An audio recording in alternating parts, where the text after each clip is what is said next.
Let's go on a little bit more.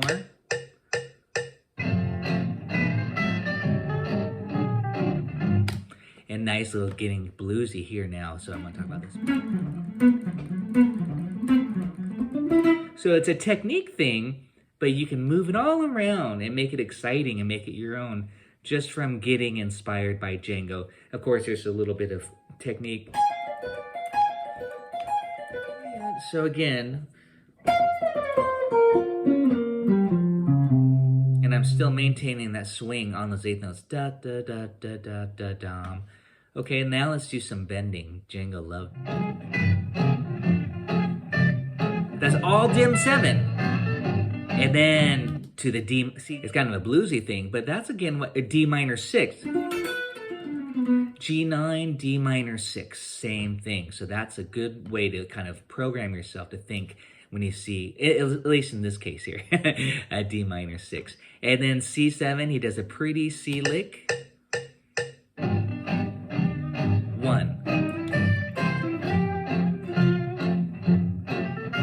Yes, listen.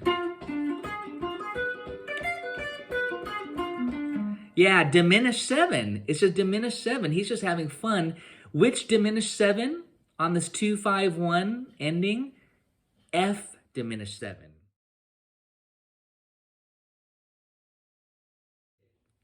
A little bit more to Django.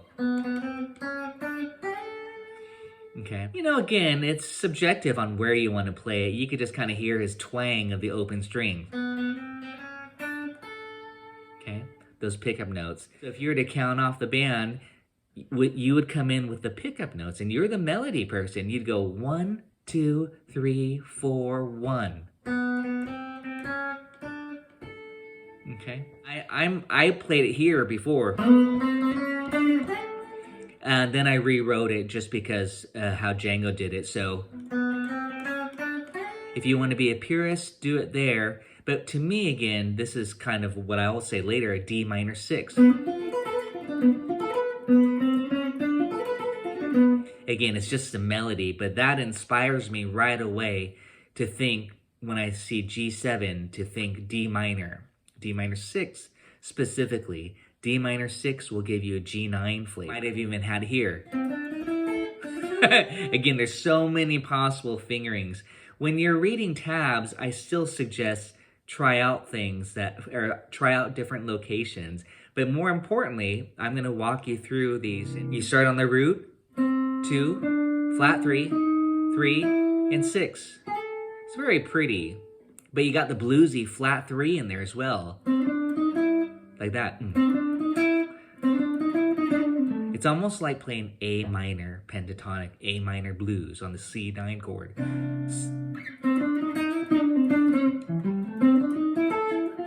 Sixth chord, we got the 9.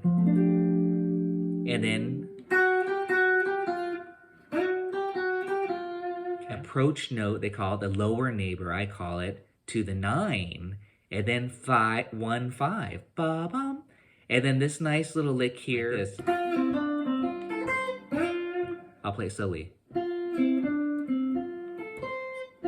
It's like a pentatonic, F major pentatonic, okay? Or D minor pentatonic, same thing. Root. And then this is kind of a little chromatic walk up here. Okay. That's a sweet little, it's all chromatic. If you started here on this F, and you got to the 3rd,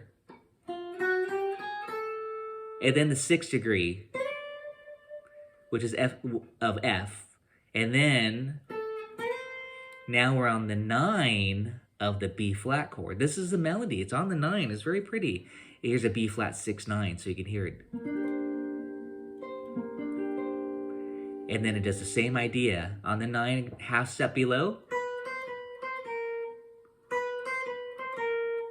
This little, it's nice to hear it with the harmony, but I'm just going to point out a few of these things here for you. Getting the major triad. But we've got the 6th degree here, okay? And then goes right back up. But with the emphasis on the 9, again, 1, so 2. The 9 is the same as a 2. but it's 2-1-1. But now we're on the minor chord. So this lick or idea is this. And I gotta talk about this note here. See, he changed it and did a G here, but not here. Okay, let's go. And just up the F major 7. Actually, that's an A minor triad. That's very nice, an A minor. Yeah, again, this triad idea, he did that earlier on the B flat chord. And notice also this motif of that triplet. This is very, very Django. That's a major triad on D. This is almost like a D minor idea, like a D minor. This is where I was saying that's a D minor 6-9. Okay, so that's kind of a nice little trick right here. This is almost like we're playing the 12-bar blues too, if we're on D, D to the 4. You play major idea, then you minor. 1, 2, 3, 4, 1. Like that, 4, 1. 2, 3, 4, 1. And then continue the 8th note, but not triplets, but just regular 8th notes swung. So it'd be 1, 2, 3, 4, 1. And I ended right here. Da da da da da da da da. I hear it as this going to the 8th fret or the C note here, and then going down this little B flat. You're doing some tremolo kind of style picking is to have point A and a point B. You need to make sure you know where you're going, and in this, and then get to here. So you're going. I'm gonna get from here to here in one beat. In one beat. Here, when we arrive to that note, this little arpeggio I want you to get. It's very, very pretty.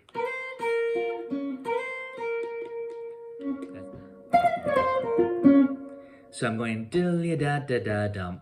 So I start on beat 1 here. Dilly-a-dum, dilly-a-dum. I want to get from here to here.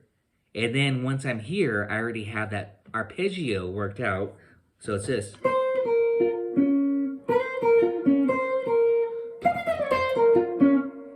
And that's what I would recommend to get that little chromatic. And then, so again, and I'm still maintaining that swing on those 8th notes. Da da da da da. That you want to, he would bend half step into the note that you want to go to.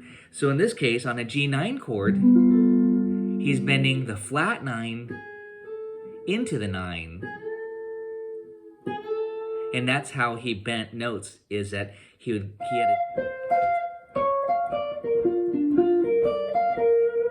a... so B flat is this. But he has this nice little approach note into the 3. So he's already playing B flat here early. And then he just gives it to us. Here's B flat. But he's got that nice little chromatic note in front of it. He kept it. And then he hits it here. He hits and states that B flat minor. Very, very subtle stuff again. But this is a nice phrase with all that same note. 1, 2, 3. And this, so when you analyze it, sometimes I would just start my phrase, or like I would extract this part of the lick.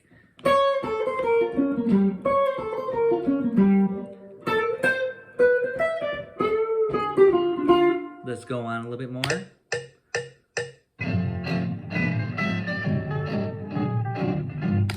And nice little getting bluesy here now. So I'm going to talk about this part here.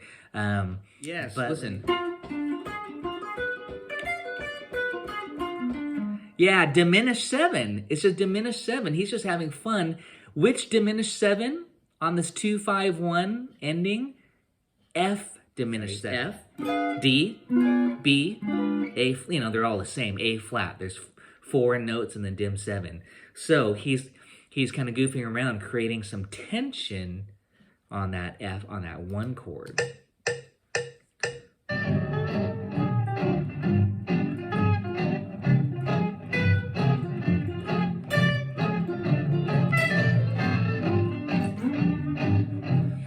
to me, that's a cool idea. It doesn't resolve. You think, oh, it's going to resolve to the 1. He creates that tension by playing F dim 7 all the way through that. And you could goof around with the rhythm and paraphrase it as I did, but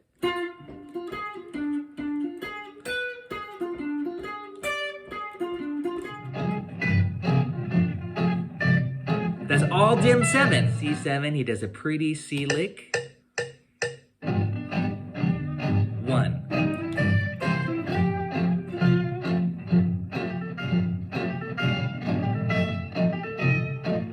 And that part's important to have the rhythm there, those little triplets. Da-da-da-dum, da-da-da-dum, da-da-da-dum. So kind of still thinking all F, but remember, F6 equals what? I know you know it. D minor 7, exactly. So here's F6. So here's F pentatonic, D minor.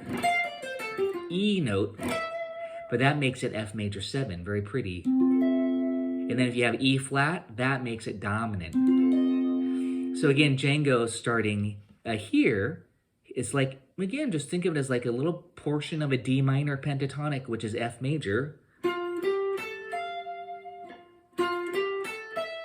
I call that a chromatic cliche. And then, very, very pretty.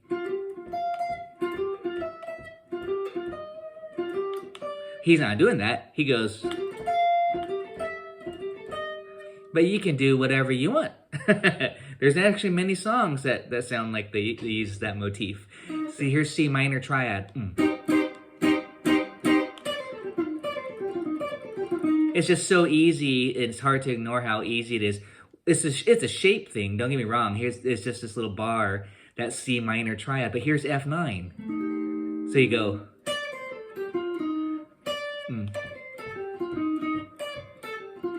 And that's exactly his lick. I often say add a chromatic note.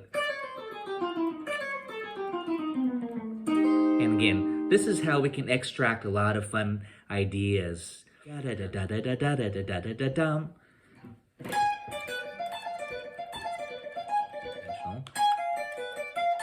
But then so flat 9 right here, and then he goes to the natural 9, B minor. And then he beautifully morphs it right in time to a C7, but he has that A on there, so it's in C13, if you want to call it.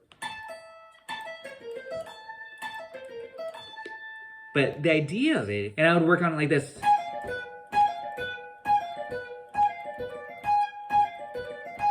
Da-da-da-da-da-da-dum, da-da-da-da-da-da-dum, but take it in little installments. And this is just a diminished. It's easy to demonstrate on a dim 7. Here it is on half dim. Fully dim. C13.